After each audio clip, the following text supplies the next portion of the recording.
Well, hi and welcome everybody. This is not only a summer update. I'm going to do a little political commentary. I know some of you have been wanting to know what I think, what's going on, so we'll go through that. But first things first, I am using a new GoPro. I was playing around with it the last couple of days. I did put a message up on gbible.org. It's on my homepage. My eighth message on angels is up there. Some of you have seen it, and I got some compliments about it. Thank you so much for watching it. But I did do a message this week on angels, so it is up and running on there. Coming back with Matthew again in a few days. We're going to get into the Mosaic Law because obviously I've been bombarded with questions about things. We're going to cover some stuff about dispensations. I think that's where the Spirit's leading me in this current study. So we're going to talk about a lot of that stuff. But this is kind of a summer update and a political commentary, and I'm still in the process of trying to figure out how to edit on this Apple. This Apple is like, oh my gosh, way above my pay grade. And the young guy that was supposed to help me out with this from the church is really busy. Bryson's a good guy. He's getting engaged and all this stuff is going on. So I know eventually he'll get around to helping me a little more. Samantha has been a very big help. I appreciate all her input, but I'm going to figure it out.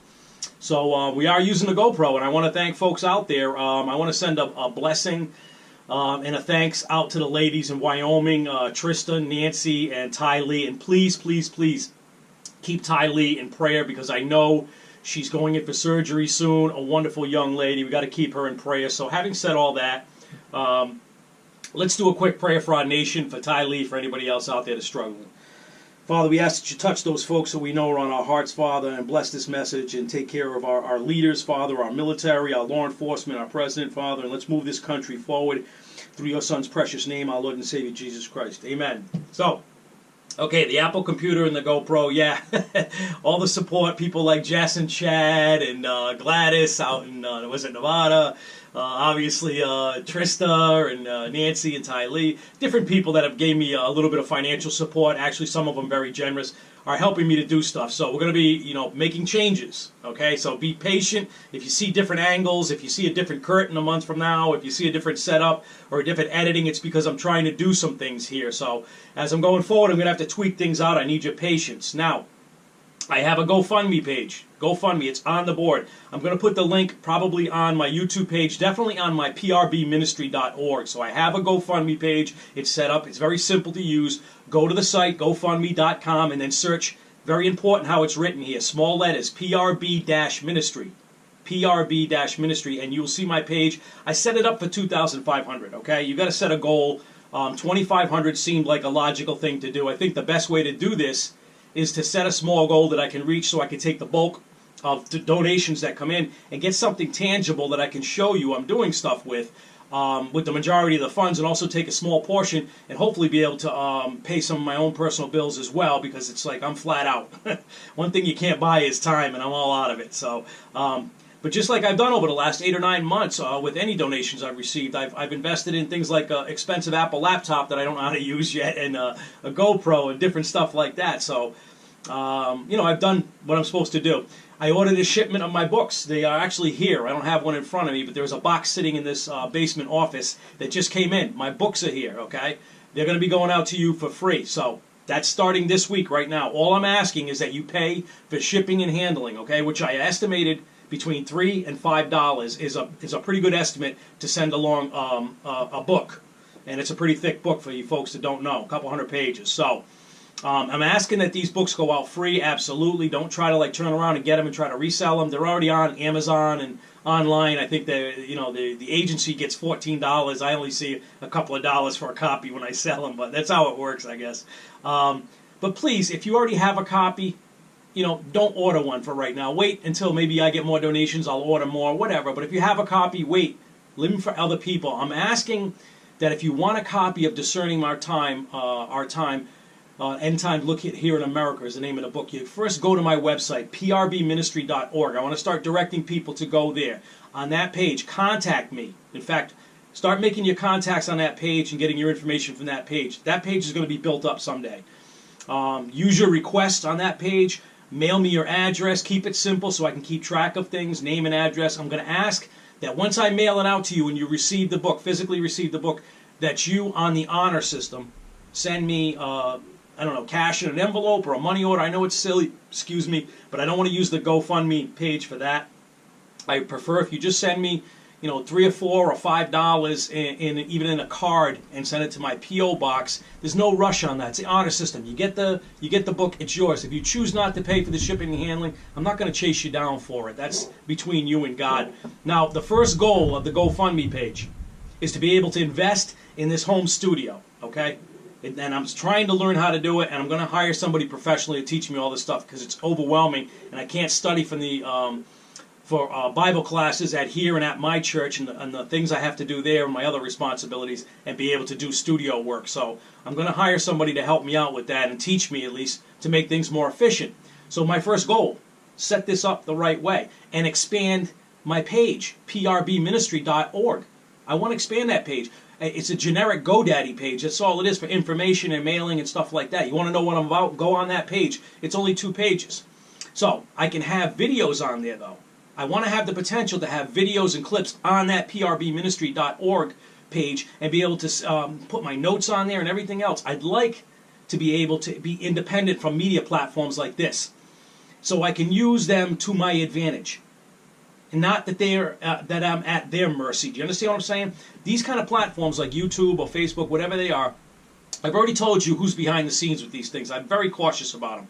I want to use them to my advantage. I don't want to be at their mercy so they can censor me, screw around with me, or shut me down altogether. If I have another site, a real professional website where it's free, where you just click on and go there, and my videos are there, that's great. Now the other site I'm going to start filtering these videos and lessons on is going to be real.video. I've looked up, I like it, real.video. I haven't set up yet, but I want you to go check up there, real.video. Go check it out. A lot of conservatives, there's some Christians going on there. I think it's a safe haven for the future.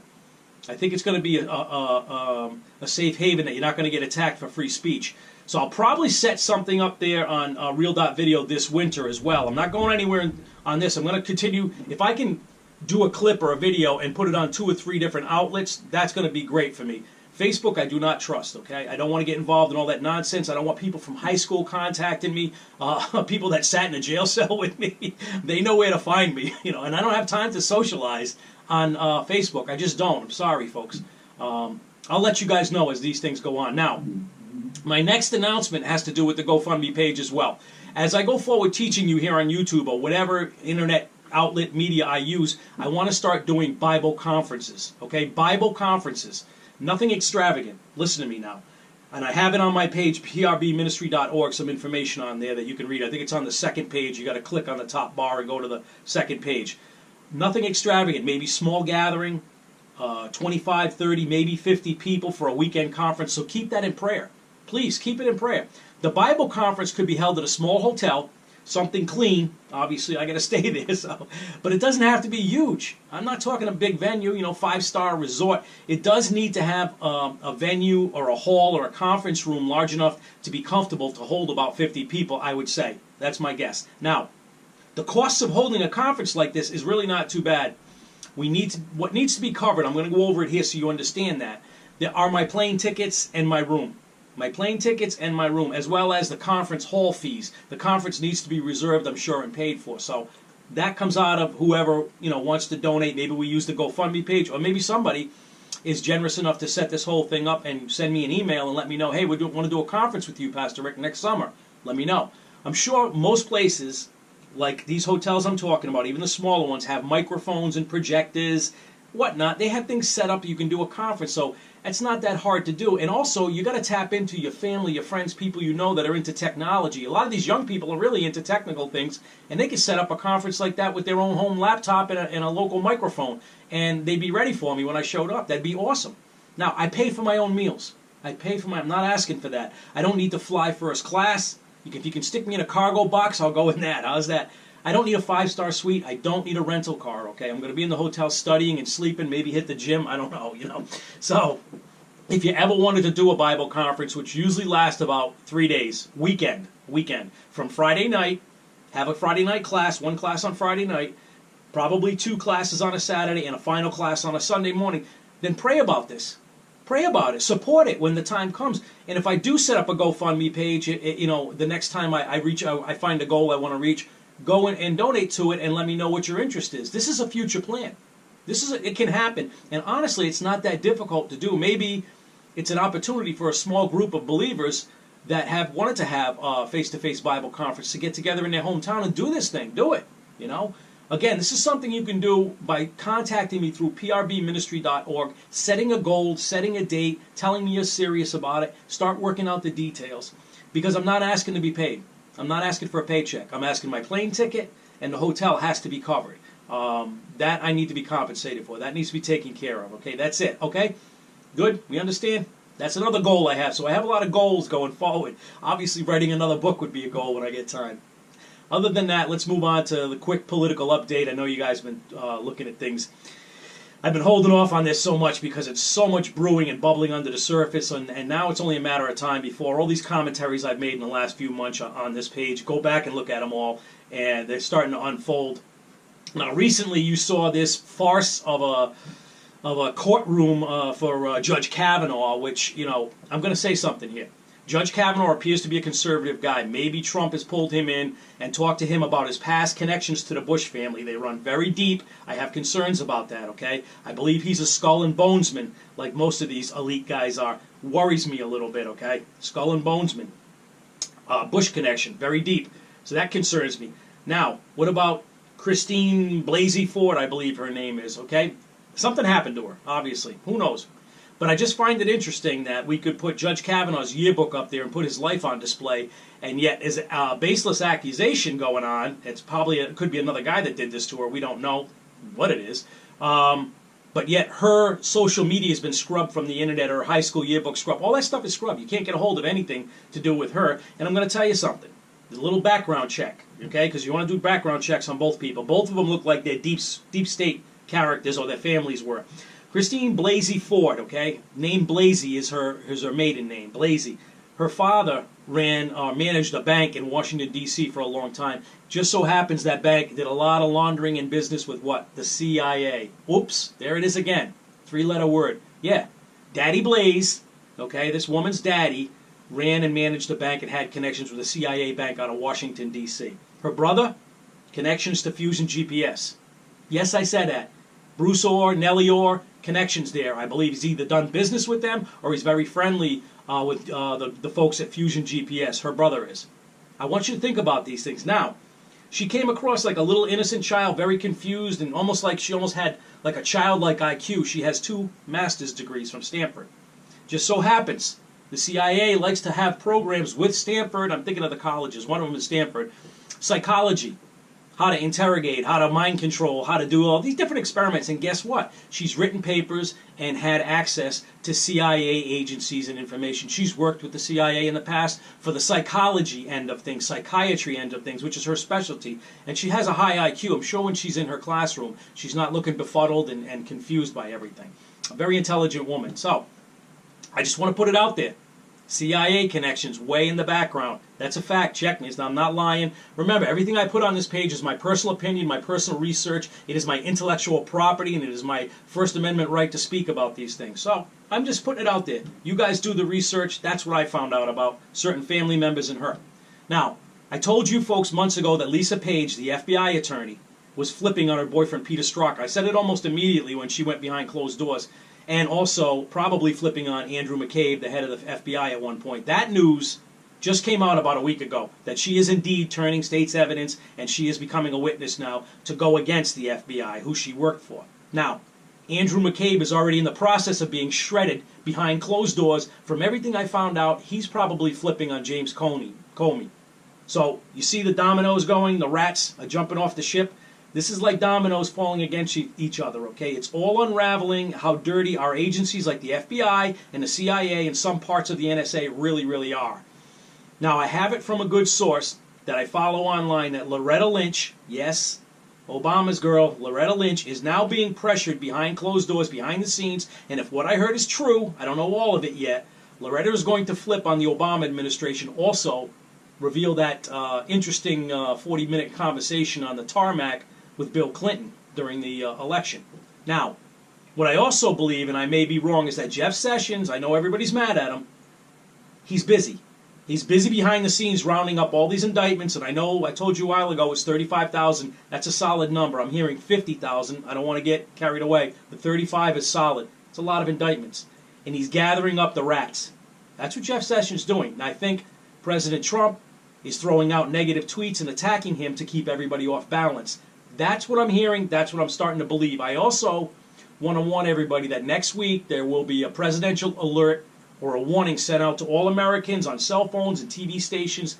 And this is just a test, right? Test of the emergency broadcast system, right? But I think it's a setup and I think it's a wake-up. Okay? Listen, because it may be something that will be used in the near future if things get ugly, and I believe they are. So the setup is to let everybody know, listen, this is a primer of what to come. And the warning is to give people a heads up, like pay attention if the president starts using that kind of media, that kind of emergency system that flashes on, that he's communicating with you. To me, it's a sign things are going to happen very rapidly, as I said they were, as 2019 approaches. Because last year has been a time, this past year, has been a time of gathering information, setting up the system, setting things up, getting ready for military tribunals, yes, military tribunals, and filing indictments behind closed doors. That's what's been going on. I think the chess pieces are all in place. Just my personal opinion. Remember, I told everyone on this page, the murder of Seth Rich, if that opens back up on any level, at the same time that the redaction of the full IG report comes out. I'm talking the real IG report, not this little fluff of a few pages and everything blacked out. The whole IG report comes out, and the FISA application gets opened up. And guess what else? The mysterious Anthony Weiner laptop that's been on hold for several years will be the final blows. That will be it. If those dominoes line up like I think they're going to in the next 3 to 5 months, probably before 2019, believe it, it's all connected. It's all going to point to corruption in Washington, D.C., but it's going to have connections to Illuminati families worldwide, and I think it's going to have historic impact, and other things are going to open up that we're going to be able to look back on different administrations and say, did they do that to us? Did they rob us? Did they lie to us? Did they cause treason and attack their own citizens? You're going to see this. It's going to shine a light on the Illuminati families, not just here in America, in Europe, where they're really big. Now, let me leave you with some homework. Peter Strzok, the FBI agent who is at the center of